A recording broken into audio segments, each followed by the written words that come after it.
Hi friends, రైతులకు నమస్కారం. మీరు చూస్తున్నది లేటెస్ట్ వాక్ అండి. ఇది కరండా చెర్రీలో లేటెస్ట్ వెరైటీ. ఇది స్వీట్గా ఉంటుంది. పాత కరండా చెర్రీ పుల్లగా ఉంటుందండి. ఇది తీయగా ఉంటుంది. కాయ ఇవ్వండి, ఈ రకంగా కలర్ఫుల్గా ఉంటుంది. కాయ కూడా కొంచెం పెద్ద సైజు వస్తుంది.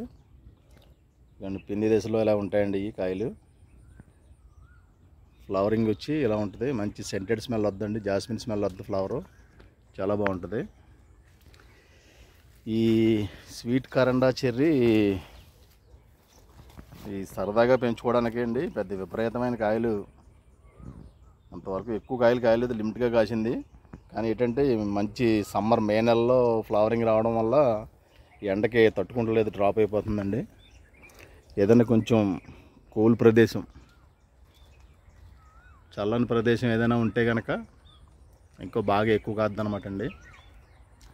ఇది పార్ట్లో నా ఇంట్రెస్ట్ కొలిది పెంచాను.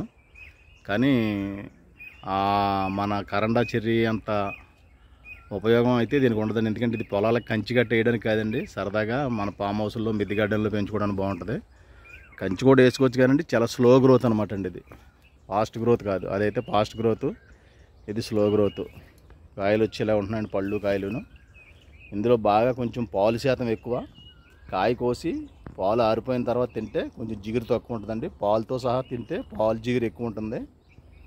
కాబట్టి రాబోయే రోజుల్లో ఈ మొక్కలు కూడా కొంచెం తయారు చేస్తామండి. ఇవి తయారు చేసిన తర్వాత ఒక వీడియో పెడతాం, మొక్కలు రెడీ అయినాయని చెప్పేసి, సేల్స్ ఉన్నాయని చెప్పి. అప్పుడు పెట్టుకుంది కానీ ఆర్డరు. ఈ ఎయిర్ లేరింగ్, ఈ వర్షాకాలం ప్రారంభంలో ఎయిర్ లేరింగ్ చేస్తాం అనమాట అండి. ఇది కరండా చెర్రీలో స్వీటు, తీయగా ఉన్నాయండి కాయలు, పర్లేదు తినొచ్చు. ఆ కాయలు పుల్లగా ఉంటాయి, పచ్చడికి ప్రాసెసింగ్కి బాగుంటాయి. ఇవి అయితే లైవ్లో తినేచ్చండి, బాగున్నాయి. కొంచెం పాలు జిగురు తగ్గిన తర్వాత తింటే చాలా బాగుంటుంది అనమాట. ఇది స్వీట్ కరండా చెర్రీ. ఇవ్వండి, బ్లూ పార్ట్లో పెట్టి పెంచాను. ఇది రాబోయే రోజుల్లో తయారు చేసి మళ్ళీ తెలియపరుస్తాం. ఇది మీ సప్తగిరి నర్సరీ, రాజమండ్రి రూరల్, బుర్లంక. మా దగ్గర మొక్కలు కావాల్సిన వారు ఈ వీడియో కింద 2 ఫోన్ నెంబర్లు పెడతామండి. ఆ 2 ఫోన్ నెంబర్లో వాట్సాప్ ద్వారా సంప్రదించాలి మమ్మల్ని.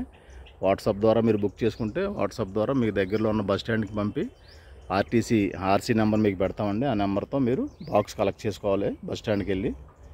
ఇది మా విన్నపం, అందరూ కూడా గమనించి మా వాట్సాప్కి వచ్చి ఆర్డర్ పెట్టుకుంటారని మనవి.